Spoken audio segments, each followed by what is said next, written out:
Днес има само една държава с името България. На Балканите. В нея живеят днешните българи, наследници на древните българи.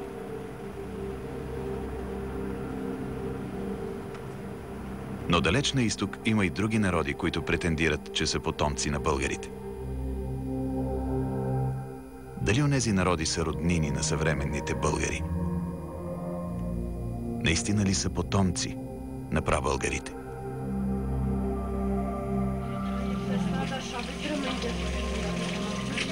Част от онези хора са християни.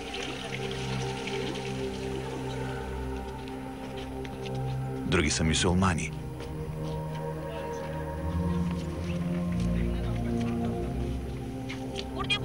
Трети са езичници.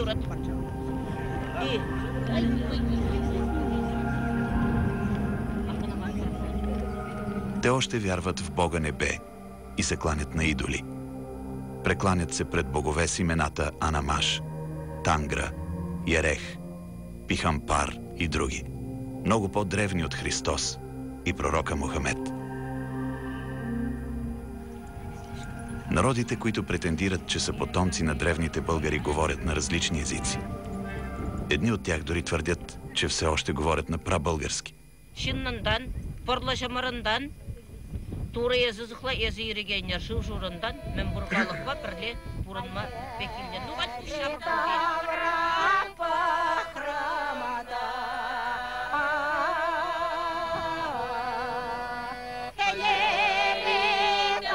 Това са милиони хора, живеещи много далеч от България. Откъде са дошли тези хора? Дали антрополозите, историците и генетиците ще потвърдят, че имаме обща кръв и общи предци? Тези въпроси си задавах, докато пътувах от моята родина България към древен град на хиляди километри на изток, за който археолозите твърдяха, че е български. Целта ми беше да намеря отговорите.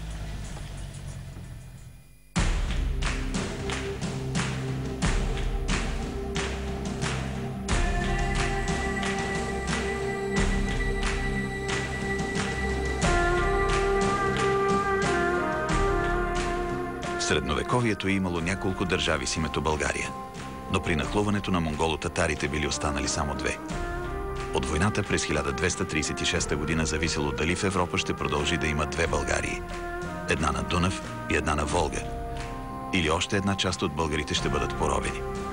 Историците разказват, че първата държава с името България, наречена от съвременниците си Стара Велика България, е създадена през 632 година от хан Кубрат. И наистина била велика, т.е. голяма държава. Обхващала земите от Каспийско море на границата с Азия, на север от Кавказските планини, Азовско и Черно море, чак до Карпатите. Хан Кубрат се радвал на синове. Бат Баян бил баткото, най-големият му син. Вторият бил Котрак, третият Аспарух.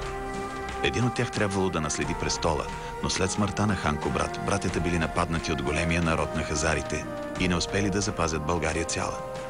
Държавата била разделена на три.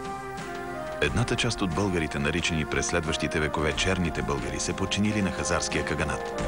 Техен хан бил Бат Баян. Неговите потомци щели да играят важна роля в историята на Средна Азия. Третият син Аспарух продължил делото на баща си хан Кубрат и утвърдил държавата България, ръководейки западните българи. След като победил източната Римска империя, която днес историците наричат Византия, Аспарух пренесъл българската столица на юг от Дунав, там където е Плиска в днешна България. И останал вторият брат, Котрак. Той поел властта над българите на север по течението на река Волга.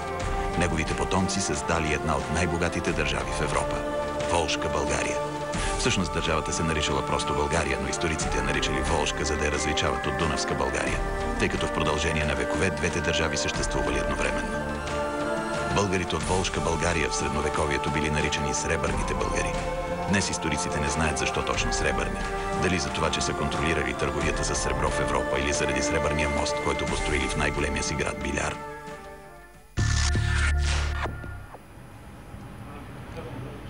Първата столица на държавата се наричала град Болгар, но не можела да се мери с мащабите на втората столица – Биляр.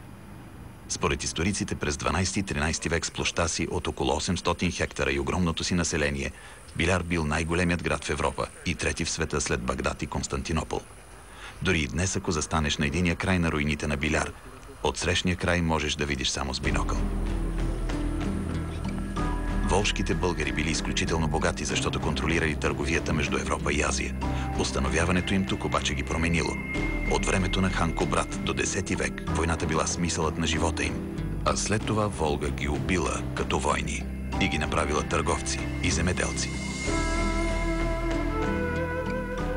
Защото по Волга плавали огромни количества кервани. Това била най-голямата търговска артерия на Източна Европа. От Балтийско море карали едни стоки, от Средна Азия, Китай и Иран други. Огромно количество богатства плавали по реката. И българите, нали били войни, просто въвели ред. Заставили търговците да плащат мита и такси, оказвали съответни услуги и започнали приказно да забогатяват. Освен това, в Поволжието е чернозем и започнали да получават огромни добиви зърно. Тоест, те толкова забогатели, че вече нямало смисъл да воюват.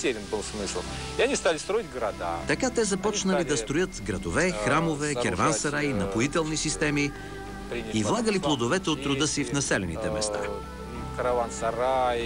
Да воюват вече нямало смисъл. И когато уседнали, българите започнали много бързо да се плодят.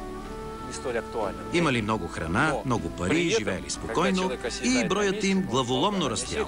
Още повече, че от всякъде, от другите държави, започнали да идват хора. Ето, например, у нас в Русия, ситуацията днес е такава, че много хора отиват в Москва. Защо? Не защото им се иска, а просто защото в Москва можеш да спечелиш повече. По същия начин, във Волжка България, където се натрупвали много богатства, от всички страни прииждали хора, за да могат бързо да забогатеят. Затова населението се увеличавало с катастрофална скорост.